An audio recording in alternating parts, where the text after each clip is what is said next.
All right, so I want to welcome everybody to another episode of The Shadows Podcast. I am your host, Trip Bodenheimer. And before we get started, it's cheap plug time. I'm going to plug our new website, www.theshadowspodcast.com. Go check us out. We have all of our episodes available for you to listen to. And while you're there, it's kind of a one-stop shop. You can leave us 5 stars as to what you think of the only 5 stars. As to what you feel for the episodes that you've listened to. But yeah, definitely check us out. Leave us some feedback. I was just talking earlier about how this is pretty much, I'm doing all this. I'm going to have no idea how bad I'm doing unless some of y'all give me some feedback. So I'm expecting. Unless everyone gives you 5 stars. Yes. Everybody give me 5 stars, but then send me a message and tell me that I'm not doing good. That's how this works. All right. But I am so thrilled. This is something that I've been wanting to talk to for quite some time. We got in contact probably a couple of months back now at this point. Yeah, I think 3 or 4 months back. Yeah, we've actually connected a couple of times. She's actually helping us out with an event in July with the Air Force. And we're Angels 14, but I'm here with Lai-Dumone. She is the founder of WorksmART. She is a Tedx speaker. What if? The life-changing power of curiosity. Definitely check that out. We'll have the link to that in this episode description as well. But ma'am, thank you for taking time to join us here finally on the Shadows Podcast. Yes, I am happy to be here. Thanks for having me. I'm happy to have this discussion. Yeah, and before we even get started with that discussion, we have a couple of icebreaker or rapid fire, or I may edit it out with whatever our new name is going to be for that. All right. First question. If you could trade jobs with someone for one day, what job would you do? I would be a farmer. Farmer? Yes. Really? Okay. Why a farmer?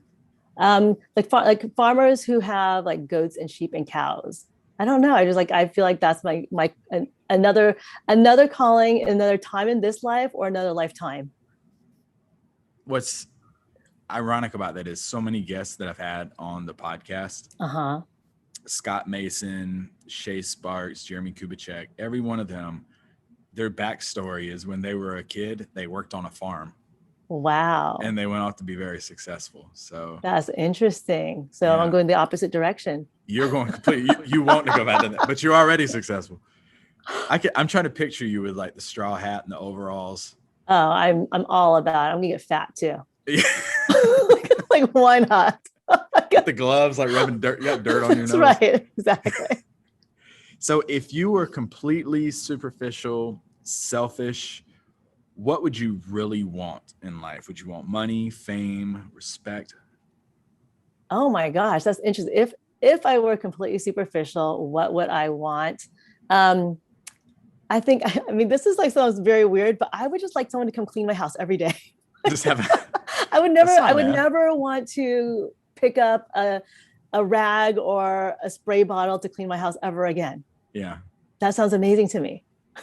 That does sound nice. Yeah. I have OCD, so I walk in the house and I'm cleaning. I have to be, they would be so nice to sit back, but I would probably go crazy feeling like I have to go behind them. And oh my God. I'll tell you, my mom was over at my house the other day, because of COVID, she hasn't been able to come over, but now they're all vaccinated. She came over and she just starts cleaning. I'm like, this is why I miss my mom. See, that's why my mom misses me. Oh my gosh. Yeah. Yeah. My mom would love you. She would adore you. So what is something about yourself or your life that might surprise our listeners? Oh, something about myself that might surprise our listeners, that I am kind of a slob. That's why you need a cleaner. Yes, I don't do well. I'm very creative, so I do a lot of projects around the house, but I'm not great at cleaning up after my projects. Okay. I'm imagining your house with like Legos all over the place and all over the place, glue sticks rolling around. Okay. Yes. Now I'm like looking at everything in your background. I'm like, it looks neat on completely the staged. Completely staged. You see the other side of the computer. So if you could follow someone around for a day, who would you follow and why? This is, it's interesting because he's here all the time. But he didn't let me follow him around. My child, like my 8-year-old son, I would love to follow him around because when I am with him, like I always learn so much from him. And just Yeah. like, I'm just like, I talk about curiosity a lot, and just his curiosity and the things that come out of his mouth. I'm just entertained and I'm learning. He told me the other day as we were getting gas, he's like, Mama, do you know that that oil is in solid form when it's in the ground? And I thought he was wrong. I was like, okay, Nico. Thanks. And it is, Mama, because haven't you ever wondered why the ground doesn't just absorb it all? I was like, maybe he has a point. So as he's talking, I'm Googling this. He's like, oh my gosh, this kid is right. So How old is he? He's 8. He's just like this wealth of knowledge. I would love to follow him around and just hear his thoughts all throughout the day. See where he got that. Yeah. Yeah, exactly. Yes. Like, where does he get this information? It's not from me. Yeah. Wow. That's good stuff though. Yeah. If I were to bring that to my 13 and 21-year-old, they'd both look at me like, huh? Right. Yes. Or this 48-year-old. Yeah, exactly. Good on him. All right. So you survived our rapid fire round of questions. So I felt like I was back in Catholic school, like a pop quiz. That was scary. Like an interview. Yeah. So now we're going to go on a little elevator ride here for our listeners. Okay. They're a couple minutes into this episode. You have 90 seconds to tell them in a snapshot who you are. Okay. Go. Okay. Hi, everyone. My name is Lai-Dumone. I am a mom, a sister, a wife, a child to my mom and my dad. And I'm a creative. I've always been creative my whole life. And at this point in my life, I am an entrepreneur. I run a company called WorksmART, where I bring creativity into the workplace to help other people be creative. And let me see, what else can I say? Oh, I love dogs and animals. And I'm a Vietnamese refugee. I came here to this country in 1975 with my family, which I'm sure we'll get into. And currently, other than running my company, I also love to travel. And in the past 2 years, I have become an advocate and an ally to veterans, which is how I met Trip. Okay, very good. It was actually pretty interesting when we first connected. I just released, I think, the episode with Jeff Fryer, and we were talking, and you were like, Loyal and Marymount. That's right. And you're like, I'm right down the road from him. Yes, absolutely. It was crazy how that lined up. I was like, that's the connection. It's my latest episode. Yeah, absolutely. Like I could walk. I was actually walking through Loyola Marymount last night. There's a great little path there to hike through. I still have to go there and see the Hank Gathers statue. Oh yeah, I still have to do that. So take us back. Your upbringing. You mentioned born in Vietnam, and then thank you for the year, because I'm going to add that to my notes and make it sound like I was even more prepared. So 1975, your parents fled Vietnam as war refugees. So please explain to our listeners, like, kind of that backstory. Sure. So I was 2 years old at the time, in 1975, and my dad was a colonel in the South Vietnamese Air Force.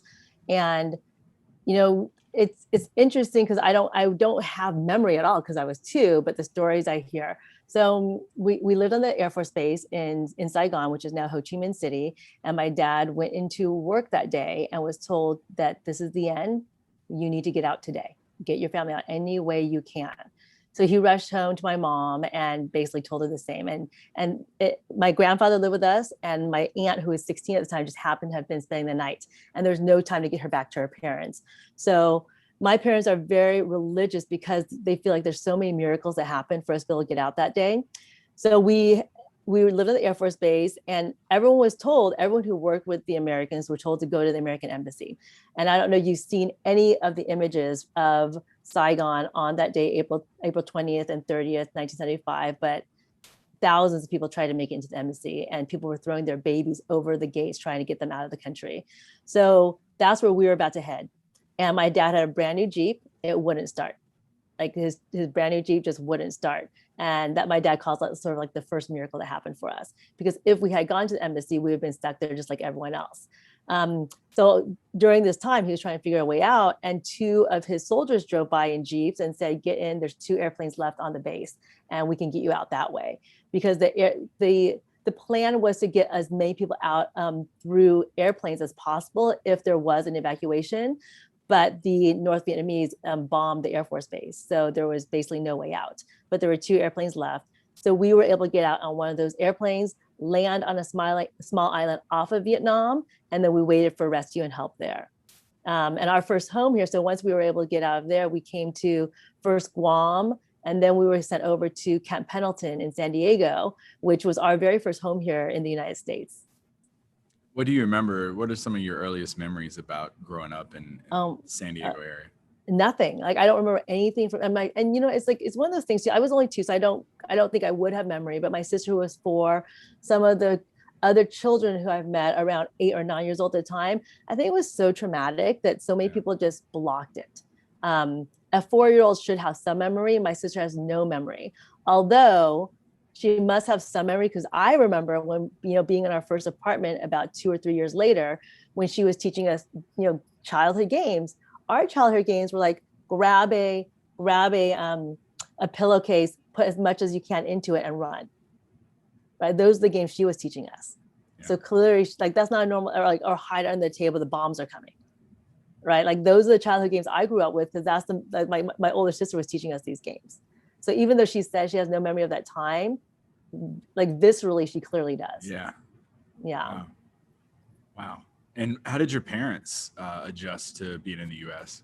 So at Camp Pendleton, we owe so much to the Marines during that time, and the Marines at Camp Pendleton, who set up tents for us with 24 hours notice for 18,000 refugees who showed up the next day. And no, I mean, my parents were like, they were scared. Like, they had no idea. We came here with 1 suitcase, no money, and they had no idea what their future was going to be. And when we left Vietnam, you know, clearly there's no communication with our family back there too. So for a good year and a half, no one back home knew if we were alive, and we didn't know who was alive back home. So at first we were at Camp Pendleton for about 2 or 3 months. And then we were transferred to a refugee integration center up in Sacramento called Hope Village. And that was more of an integration center rather than a refugee camp, where we were able to get sponsors and people came and volunteered to help people find new careers. And so when you talk about the adjustment period, I mean, my dad was a colonel in the South Vietnamese Air Force. He came here at the camp. There was nothing for him to really do. They were trying to train people on careers. And I'll tell my mom's part of the story here, and then I'll move back to my dad. Yeah. So at the camp, there was a woman there, a movie star, Tippi Hedren. She was famous for her role in Alfred Hitchcock's movie, The Birds. Yep. She came to that camp as a volunteer to help train these women in a career. So she brought in a typist and a seamstress, but my mom and some of her friends were just had this curiosity about Tippi's long red manicured nails. And this is what my Tedx talk is about. And Tippi clearly could have just said, great, thank you for admiring my nails, keep typing and sewing. But she paid attention to that curiosity. And she said, what if? Like, what if we can get them trained and licensed as manicurists? So that led her down this path of bringing in her local manicurist to teach them how to do a basic manicure. And then she took a step further, went down to local beauty school and asked them, will you take on these women as students without, they didn't have money, they couldn't pay tuition, they barely spoke English. But that school also said yes. So within 10 weeks, my mom and her friends were licensed manicurists. And then we all got sponsored to different places around the country. We got sponsored by a church here in Santa Monica called St. Augustine by the Sea.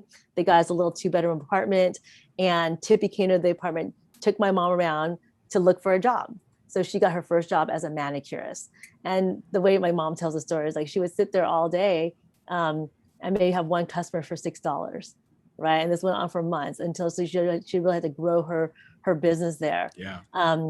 And after, the first wave of refugees, other refugees and immigrants started coming, seeing that my mom was starting to make money, seeing that her other friends were starting to make money, and they all joined in this career and built on it. Right. Some of them built their own manicure shops. Some of them built manufacturing companies. Some of them built schools to train more Vietnamese manicurists. And 40 plus years later, it's an $8.3 billion industry. Yeah.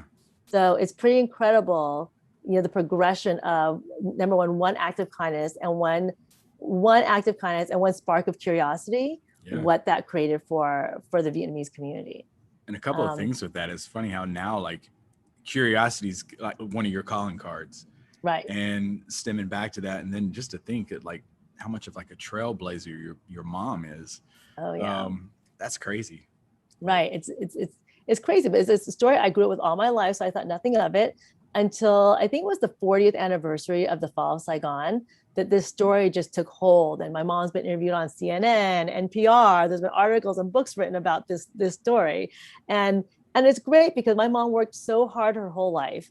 That it was nice to see her get some recognition for what she inadvertently created. And rightfully so. Yeah. Yeah. Wow. So now, and I know this is something, you just recently lost your father, so definitely my condolences go out to you. So, and thank you for opening up. How was his transition to the U.S.? You know, so his life had always been a struggle, and I think he took that with him coming to the United States too. I mean, he went from being a lieutenant colonel in the South Vietnamese Air Force, with all those accolades, to coming here to this new country and just starting over, right? Starting over with absolutely nothing. He would stand on the street corners looking for jobs, right? Looking for the construction jobs. His first, and when we landed in our apartment in Santa Monica, he started sending out resumes and looking for jobs and going out and looking for a position. And they would look at his resume, like, what are you doing trying to work for the pest control company? You're like with this resume. So no one would hire him because he was overqualified, but he also didn't qualify for any jobs that he would have been qualified for in Vietnam, right? So yes, you're a lieutenant colonel in the Air Force in Vietnam, but what does that mean here? And so he ended up working for the pest control. They finally called him back. It was like, okay, we need people to come on in. He worked there for a few years, and then he found a role in the post office, and he stayed there for the rest of his career. And for my dad, it was all about stability, right? Safety and stability, because that's something he never had in his whole life. And some immigrants come here and take a lot of risks and really try to get that American dream by taking a risk. That was not my dad at all. My dad was all about get a job, stay in that job. And I see him now I look back then as a child and be like, well, why don't you try to do something else? Why don't you take more risks? Why don't you go for that promotion? And now I see it because I see him for what it was. Like he didn't want to lose it all again. Like he lost everything, including his country. So for him, risk was not an option. Yeah. Yeah. Wow. Looking back at, I mean, what a journey for both of them. What is one thing that, outside of curiosity, because I think that would be the obvious answer, something that you do to this day that you picked up on from your parents that you look back and you're like, ooh, maybe, wow, I think I got that from my mom or my dad? Okay. So for my dad, my stubbornness, right? Okay. Relentlessness, and from my mom, creativity. And it does all kind of come back to curiosity because stability and safety were so prominent in our household, right? Like you're going to go get your education. Like it wasn't if you're going to go to college for me. It's like when you go to college. Mm-hmm. That wasn't even an option. I didn't even know there was an option not to go to college. And so for my parents, like in their words, they always spoke about security, right? Get your education, get a good job, work that good job until you retire, and then enjoy your life. Yeah. That was in their spoken word what they taught me. In their actions on a daily basis was something different, right? In their actions, what I saw them do every day was follow their curiosity, ask what if, and take small steps to discover new things. And it wasn't out of curiosity, for curiosity's sake, for like, let's try this out. It was out of necessity, right? If something broke in our house, we weren't calling in the plumber, we're getting our duct tape and whatever else was necessary to fix it. So it was almost like curiosity for them was a necessity for survival, where for me is a luxury, right? It's a luxury for me to be able to say like, oh, what's that all about? Let me go discover that. So even though, and it took me a while to kind of put the two together, but so even though my parents taught me in their language and what they said to me to seek a stable lifestyle, a stable career, what I saw them do is really what stuck with me. Like follow that curiosity, ask what if, take small steps, and see what's possible. Okay. And you also mentioned college and how that wasn't even a question. It was, when you go to college. So throughout your adjustment to the US, growing up, what were some of the aspirations you had prior to going to UC Santa Barbara? Oh my goodness. So when I was younger, I remember my mom handed me this letter about 3 years ago that I written myself when I was 8 or 9. And it was that I wanted to become a fashion designer. So I wanted to become a fashion designer. I was always creative my whole life. My mom would buy me shoes and clothes. And I would paint on them or rip them up and resew them. She thought it drove her nuts, but that's what I realize about myself now is that creativity has always been a part of my life, and it's who I naturally am. And there were many, like, I wanted to be an artist, I wanted to be a fashion designer, I wanted to do all these creative things, but that just wasn't something that was nurtured in our family. Yeah. Question for you, kind of way off topic, but just kind of curious. With your curiosity like it was, that's something you hear a lot of parents say that they feel like is lacking right now because of technology, because of social media, because of cell phones. Do you think that hinders a lot of children possibly? Because I remember when I was little, I had nothing in front of me but imagination. Yeah. That's all I had. And even with toys and stuff, you had to be imaginative with it. But what do you feel about that? I hesitate to say because we just don't know. I do feel it for myself. I have an 8-year-old son, as you know, who he spends a lot of time on the screen right now, particularly during this time when he's at home a lot. And I want to say that, yes, it hinders his creativity in certain ways, right? So he's not doing a lot of the hands-on things I would like him to be doing, and discovering and being outdoors and just create and just like doing imaginative play. But I will tell you that's what I think. But then the reality of it is he comes out of playing these like Minecraft and things like that with all these ideas. So I'm wondering if it's just a new way for them to find imagination, right? I just don't know. I would rather spend less time on the screen, of course, and come and paint and do art and go plant flowers with me, but it's just not his interest. I do what I can for that, but it's just not his interest. But he does find ways, and I guess it depends on what he's playing. Like Minecraft is all about creating. It's a little bit different because the pieces are there for you. And that's similar with I know we're going to talk about Lego Serious Play a little bit here, but same with Lego kits. Remember, there weren't Lego kits, there was Lego pieces. Yeah. Like you just put Legos together and now you can buy all these kits and they tell you where to put the pieces. So I think there is more of a lack of imagination, imaginative play with technology, but he is gaining something from it as well. Okay. Yeah. All right. So next part of your journey is you studied psychology at UC Santa Barbara. I certainly did. What made you want to go that route, and what made you attend UC Santa Barbara? Okay, so remember I had no choice, right? I was going to college. Yep. So UC Santa Barbara, I had gone there the previous year just on a trip with some friends, and I just loved it. Gauchos, right? Gauchos. If you've ever been to Santa Barbara as a 17-year-old, like that's the college you're going to. It's on the beach. It's right on the beach. It's beautiful. The weather's always nice. It's a gorgeous campus, and it's a party school. I wasn't a partier, but it was just a fun school to go to, and it's close enough to home that I wouldn't be too homesick. I could always come home if I wanted to. So I applied to all the UC schools, or a lot of the UC schools, and UC Santa Barbara is one that accepted me, and it was just my number one choice. So I went there for no other reason other than it was beautiful. Yeah. Literally. Psychology, again, because I didn't go to college knowing what I wanted to do. I knew I had to go to college, and psychology seemed like something that was interesting, and honestly, at the time I thought not too challenging, although once I was in, I'm like, this is pretty challenging. Yeah. What's the biggest thing you learned about yourself during your time at Santa Barbara? Let me see. the biggest thing I learned about myself in Santa Barbara was that I was more independent than I thought I was. I was very, and I think it was like this, there's like this whole idea of like that, this, like your body holds a lot of trauma. I was so attached to my parents when I was little, like anxiety attached. Like I wouldn't let them leave my side. I clearly grew out of that. And in Santa Barbara, I really found my independence. And then my mom makes like, she jokes about it too, because she's like, when you were little, like you wouldn't even let me go to a movie.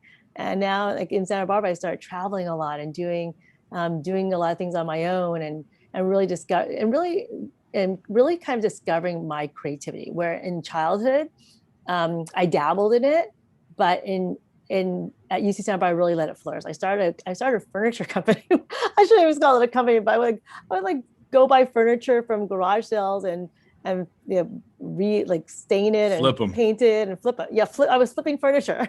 Yeah, that's smart. That's smart. Yeah. Hey, you weren't just sitting around eating ramen and stuff. You were doing stuff. Oh, we were doing plenty of ramen too. Okay, yeah. So from there, you get your MBA from Pepperdine. Right. So you go to Pepperdine after that. And then from there, 15 years of, and correct me if I'm wrong on this, 15 years of corporate and startup experience. Your clients have included, you've probably heard of a couple of these places: Google, LinkedIn, Pandora, which hopefully people are listening to this podcast on Pandora. Mm-hmm. But yeah, tell us about, life after Pepperdine. So life after Pepperdine was a lot of scattered, like running around trying to find something that fit me. So after Pepperdine, I moved to San Diego to work for a company called SCORE Educational Centers, which is no longer in existence. They were a division of the Washington Post. And it seems ridiculous now, but it was these retail locations for after school programming, where we had these round tables with computers around it, and kids would come after school and work on these computers to as tutoring, right? So the computer game would understand like their level and would increase their level. And it was really fun. It was a fun place. We had this thing called Score Mountain, where the kids would come and move their little score character up the mountain as they progress in their work. So I ran the region of San Diego as a 27-year-old. I ran 6 centers, and I was there for about 3 years. And when I was at Pepperdine, I had interned at Body Glove, the surf company. Yeah. And while I was in San Diego, I get a call from someone I worked with at Body Glove and said, I'm launching a division of Body Glove women's activewear. Would you like to come up and help me run it as a COO? And I said, yes. So I left San Diego, came back to LA, and ran that for about a year and a half, not knowing at all what I was doing. I mean, a lot of my life was just saying yes and trying to figure it out. Getting my MBA was, I was on my way home from work one day, and I heard a radio ad for Pepperdine's MBA program. And a week later, I was taking my whatever the test you take for that, MCAT, I don't know what it's called. And I got accepted. Right. So like a lot of my life has just been like, okay, let's just try that. Let's get Talk about some good advertising. That's right. Exactly.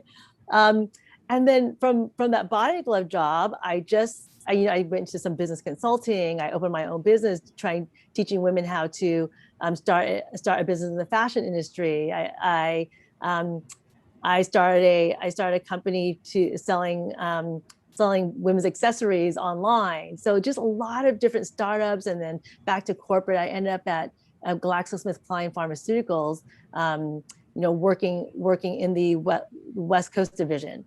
And I stayed there for about 9 years until I finally started this company.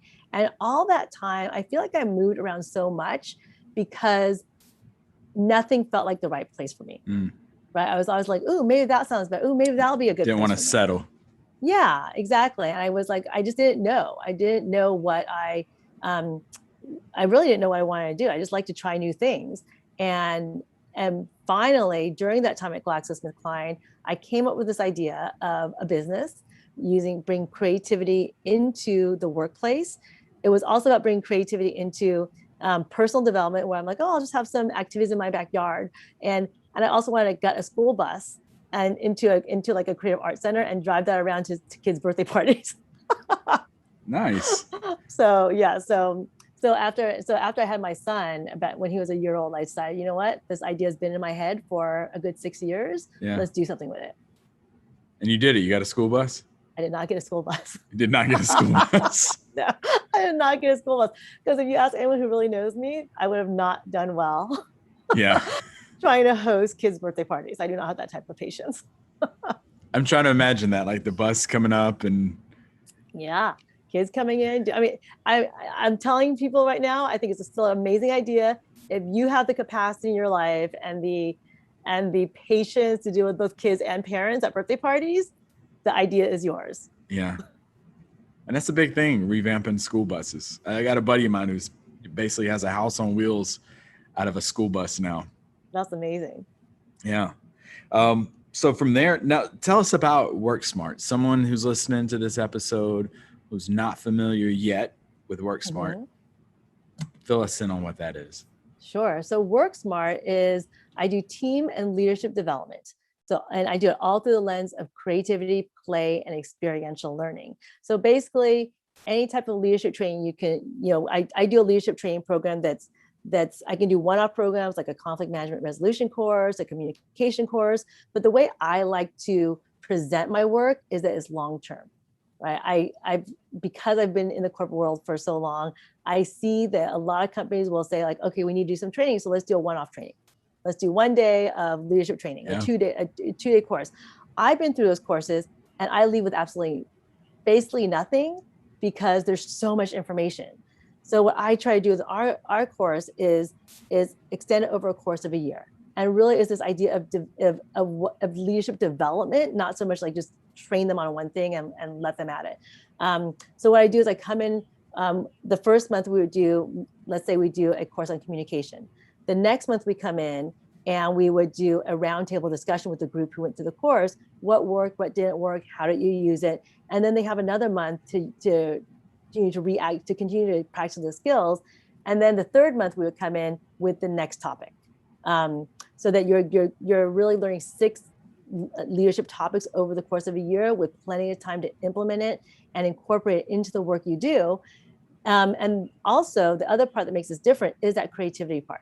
So everything I do is through the lens of creativity, which means I bring in hands-on materials like Lego serious play. We may do creative artifacts, which basically is, rather than taking notes or on top of taking notes, creating something at the end with your own hands you can take back to your desk or home with you to remind you and anchor you back to the work we did that day.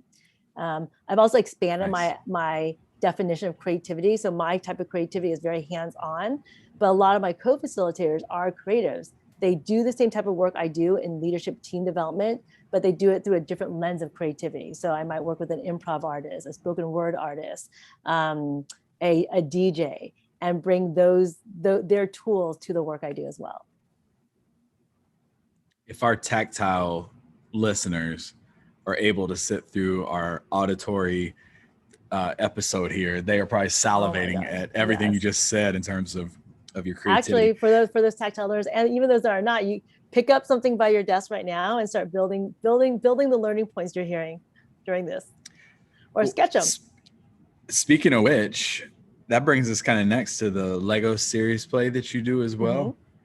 So I heard something about you take like 3 or 6 like yellow Legos, and it's like everybody build a duck. Right. Yes. And each duck looks different. But tell us about how you got involved with Legos. So when I started my business, it was all about like art, like visual arts. And that's how I would bring creativity in the workplace. And I realized I need to expand my toolkit and learn different methodologies. So I went to a conference in Buffalo, New York called Creative Problem Solving Institute. And when I went there, I was like, oh my gosh, like these are my people. And you should go too. I think I've suggested this to you before. It's an amazing conference of creatives. But this idea of bringing creativity into education, into the workplace. So there's all these different modalities. And there was one of the workshops was Lego Serious Play. There's like organization based out in Whistler, Canada, called Strategic Play. And they came out to teach Lego Serious Play, which is this facilitation methodology that clearly uses Legos. And the whole idea of it is to collaborate and think with your hands to come up with ideas. So yes, initially that's where I found out about it. And then a girlfriend of mine who I met there took the certification and just recommended it to me. So I'm like, okay, I'll go. I'm like, who doesn't want to spend up in Whistler playing with Legos? Yeah. I was wondering if it got started because you probably had them like all scattered around the house and you're like, I need to do something with these. Oh yeah. Yes. I mean, actually my son actually started playing with them afterwards. And the funny thing is after I got certified, I was like, I need to buy Legos now because we don't have a lot in the house. And Legos are not inexpensive. So the first place I went was on this Facebook group called LA Mommies and asked the moms there, anyone have Legos they're willing to give up. But these moms, man, they want their money back. They were asking full price for those Legos. They do. So I ended up looking on Craigslist and I found this gentleman, retired, and what he does is he sells Legos out of his garage. So I just showed up. He opens up his garage and he's like, take your pick. It's $5, like $5 a bag or something like that. So you actually went to this guy's house that has a house full of Legos. Yes. I'm like, oh my gosh, how serendipity. I'm like, how does this man who sells Legos out of his garage live 5 minutes from me? It was meant to be. Yeah. Craigslist. You can meet some interesting people on Craigslist. Very true. Yes. I tried to sell almost like our entire house when we moved from Arizona. And I was like, I'll do it strictly from Craigslist.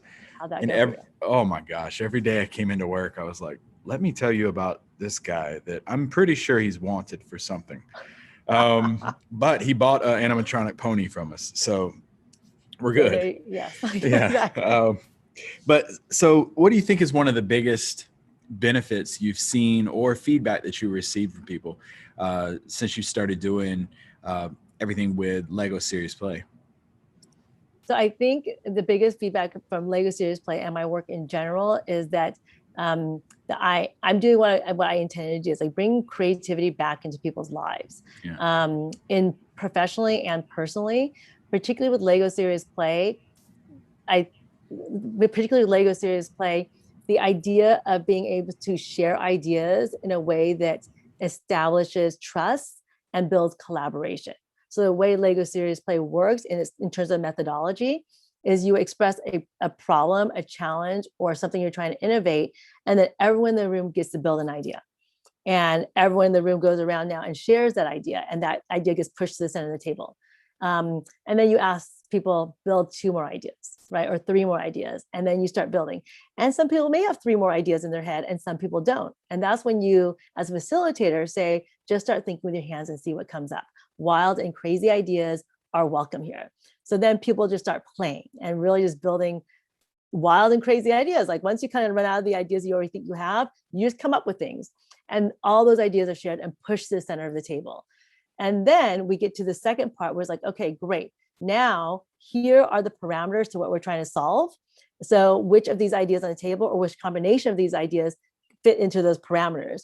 And now what you have people doing is collaborating and moving pieces around and playing together so basically by the end, by the time you get to the finish line, everyone's had a say in what the final result is. And what you've done is built trust because all ideas make it to the table. And you build collaboration because by the end, somehow everyone has had some say in what's happening at the end. Nice. And you actually, from there, you've also are a TEDx speaker. And that is something that I know people who've tried to go that route. I think someone I know made it to like the 3rd round of auditions for it, but talk to us about like what made you want to do that. Because public speaking is something that people are deathly afraid of.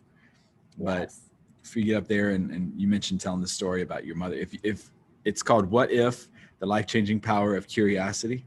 Like I said, we'll have the link in this, but tell us about that whole process. I will tell you about that whole process, and it was not traditional. So, and it also speaks to following curiosity, asking what if, and taking small steps. So I have always wanted to do a TEDx talk just as an entrepreneur, get my name out there.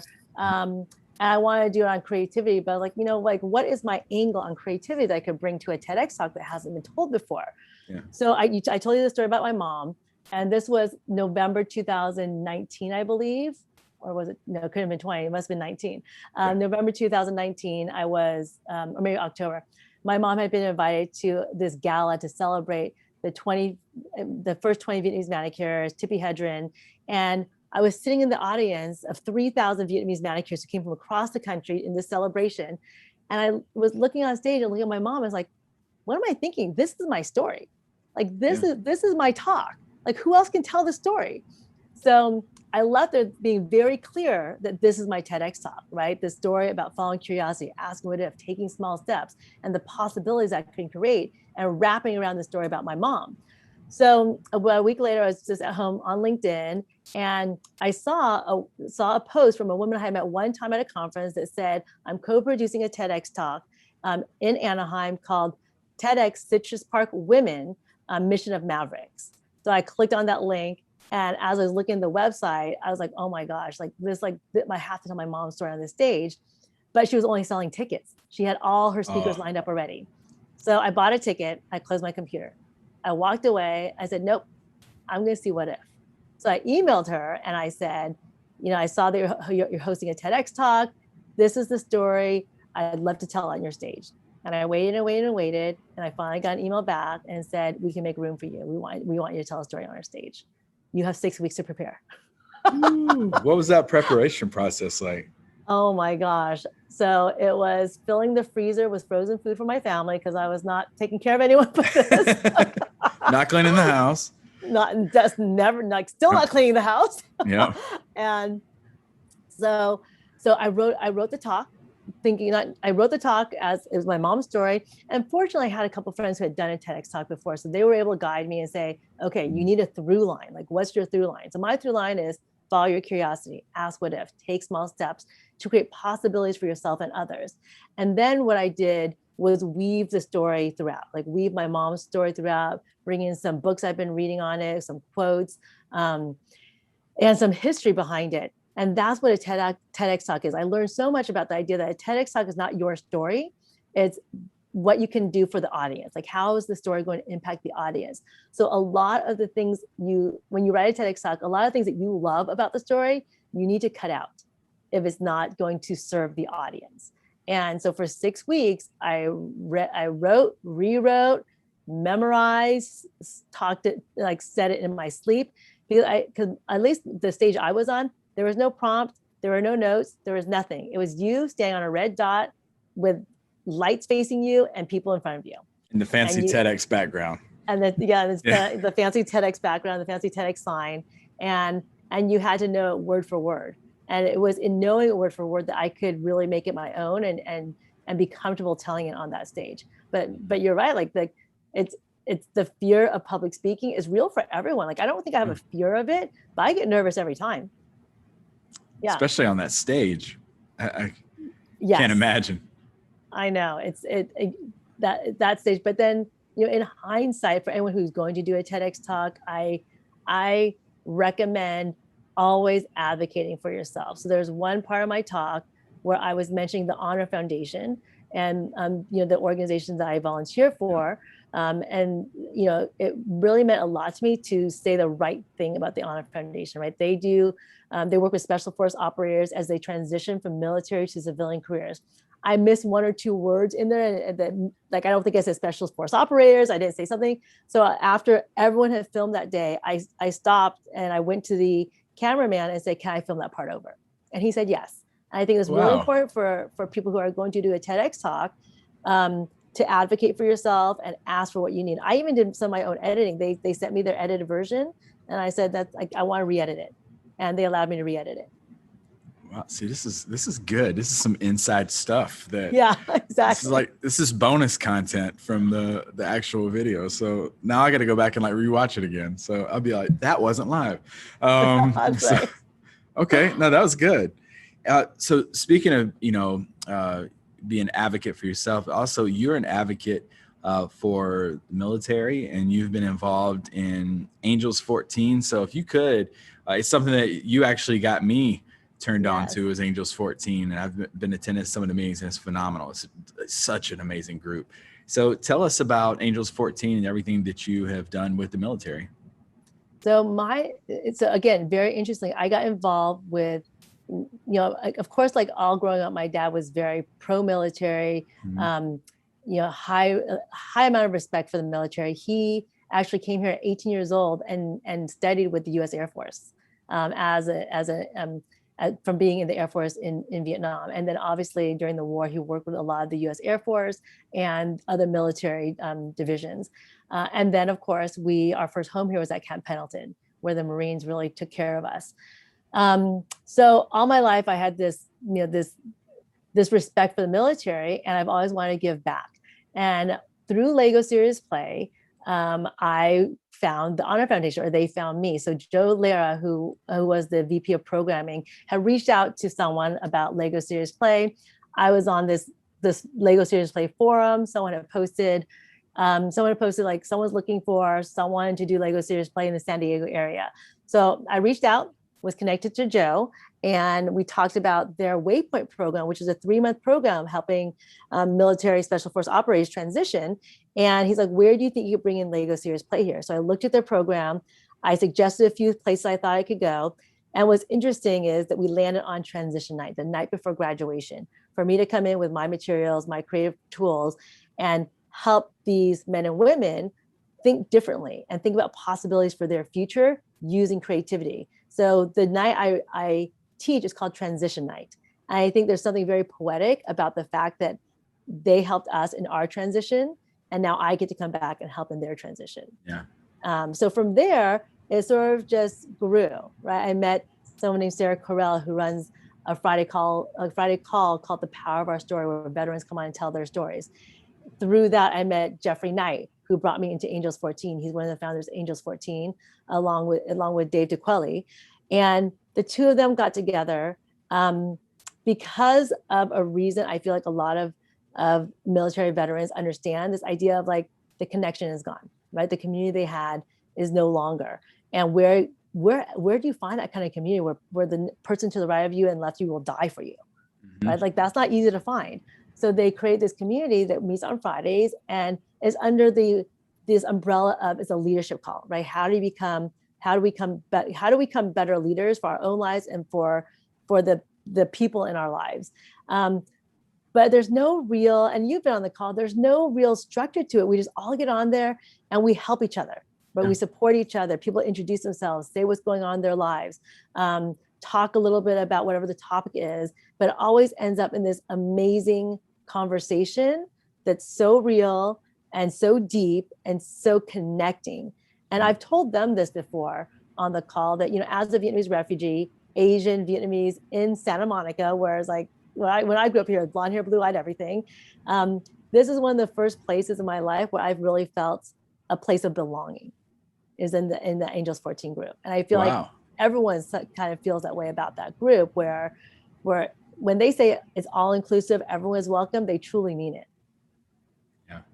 Yeah, and it's amazing. I've been going for a couple of months now, and it's phenomenal just getting on there and the way people open up and share what they've been going through, and it's all different branches. Mm-hmm. And that's crazy to get on there and see all the different branches helping each other out, and the connections I made even on LinkedIn just for being on there have been phenomenal. So what do you want your legacy to be 30 years from now? So my legacy, the veteran community has become very important to me. Mm-hmm. So I want to continue to contribute and give back to that community. I want that to be something that is part of my legacy, right? That I was able to support and help veterans in their transition, in suicide prevention, and that I was able to make creativity. This is like kind of a little bit bigger, make creativity mainstream in the corporate world. So how come you haven't written like a book? You know what? That's sort of back here. So I think that's gotta be, like, I think I have to put that to the forefront of my mindset and my goals. Yeah, my next question was going to be like, what's next for you? But I'm like, how has she not written a book on creativity? And so much meat on the bone for a book there. So I'm gonna write that down, that you're now working on a book, and You're like, you create that goal for me. I did that with someone that I was talking to someone the other day during one of these, and I was like, why do you not have a book? And they're like, oh, I've been wanting to. I was like, okay, I'm holding you to it. You got a book coming. Right. So Vaughn will have a book coming out shortly. Okay. So now you're working on that. So next time on this podcast, I'll have my book. Yep. And and that was going to be my next thing to say, was that's the way we get you back on here, is that you can promote your book. That's right. But so what are some things that you see in the near future, some projects, some ideas you have? What are some things that you want to work on? So right now I'm really pushing forward this whole like long-term training. Leadership Canvas is my leadership training company. And I think there's just so much room for that. I feel like there's the companies I generally work with are, or my ideal client are, high growth companies who are probably like about 4 to 6 years into business. They've grown so much, but what they haven't done is pay attention to their culture, or they haven't trained their leaders. And I think that's a detriment, because then people start leaving, right? I hear this all the time, because they're promoting people who are good at their job into managerial roles, but they have no, they don't invest in their training to make them leaders. So what I like to do is end that, right? So that I can come in here and create this leadership training program that prepares aspiring leaders and current leaders to actually lead teams to success. So there isn't a lot of transition. There's not a lot of turnover. So my push this year is really to get more companies to sign up for Leadership Canvas, this long-term leadership training through creativity. And also to make and this is something that, again, like 2 years ago, I said not a chance, but to make my work more accessible to more people, I'm working on a digital course. And not so much about leadership training, but just this idea of how do you bring creativity into your workplace so that there's more innovation, there's more idea sharing. So creating a course on that, and that should launch probably in the fall. You can talk about that with your book. Okay. So yes. your online course and your book. Okay. No, that's amazing. Yeah, I think there's definitely even like the stuff we do with our students here. I've been plugging you with our students that come through here, and I've been telling them about all the amazing stuff you're doing, and it's so weird that you bring that up, because one of them was like, is there a course or a certification thing or anything that she has? So that's perfect. Great.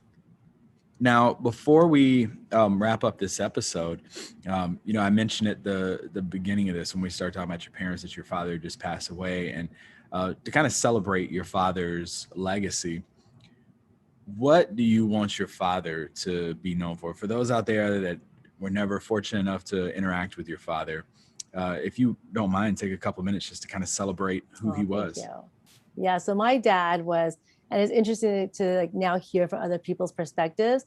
Like, he was just someone who always did the right thing, right? And he always did the right thing. He loved his family, and he was a protector, right? He was a protector, always loved his family, always did the right thing. And one story I want to share is, we were a Catholic family, and we went to church one time, and I was like 8 or 9 years old, and they had all these like pamphlets in the front of the church. So I took 4 or 5 of the same ones, because I wanted to play school, right? I wanted to like give it out as I was in school to my sister, my brother, and neighbors, and play teacher. And my sister told on me. She's like, "Oh, Vaughn took all these pamphlets." And he said, "That's okay. She can take the pamphlets." But he looked at it, he's like, "They're all the same one. You don't need all of the same one." So he turned the car around and made me put them back. Like, this is the type of man he was. Like, he always did the right thing. And he was, to me now, my dad was like, when I was growing up, and I think a lot of kids feel as well, like, you don't really know who your parents are, and you only see them for what you see. And he was very strict on us. He was always very stern, but now to see him as a full human being, and I encourage everyone to try to see their parents, living or past, as a full human being. Because the stories I hear from him now is how gregarious he was, how he made people feel comfortable, how he made people laugh. He was funny. So like this whole like honoring him as a full human being, and knowing that he was someone honorable, always did the right thing, and made people feel comfortable, and was a protector. That's awesome. Yeah.